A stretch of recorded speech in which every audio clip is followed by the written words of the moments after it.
प्रिय साथियों नमस्कार। मैं डॉक्टर जी के गोस्वामी। अभी हाल ही में हमने बात की थी आपसे रिट्स के बारे में। रिट्स आर्टिकल 32 और आर्टिकल 226 इंडियन कॉन्स्टिट्यूशन 1950 के अंतर्गत आता है।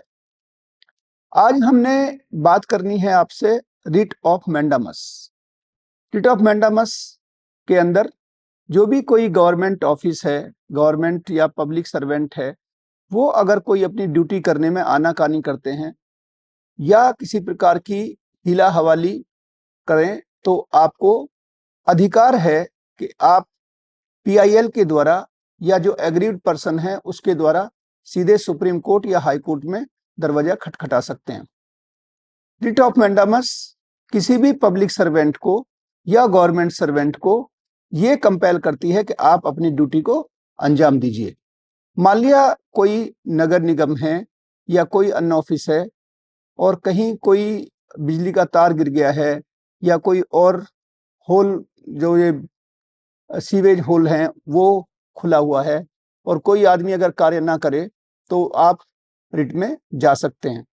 तो मैंडामस एक ऐसा इंपॉर्टेंट लीगल टूल है जिससे गुड गवर्नेंस को स्थापित किया जा सकता है।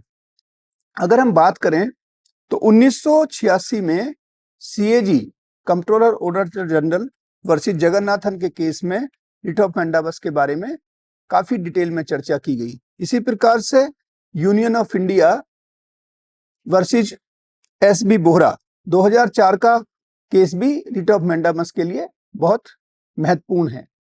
तो writ of mandamus public duty या स्टैट्यूटरी ड्यूटी को लागू कराने का एक ऐसा यंत्र है, ऐसा लीगल टूल है जिससे आप सीधे फंडामेंटल राइट के ब्रीच के लिए या लीगल राइट के ब्रीच के लिए आप सुप्रीम कोर्ट या हाई कोर्ट का दरवाजा खटखटा सकते हैं।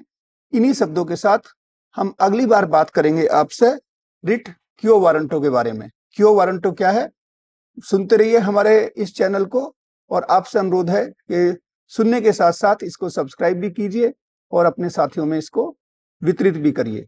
नमस्कार, धन्यवाद।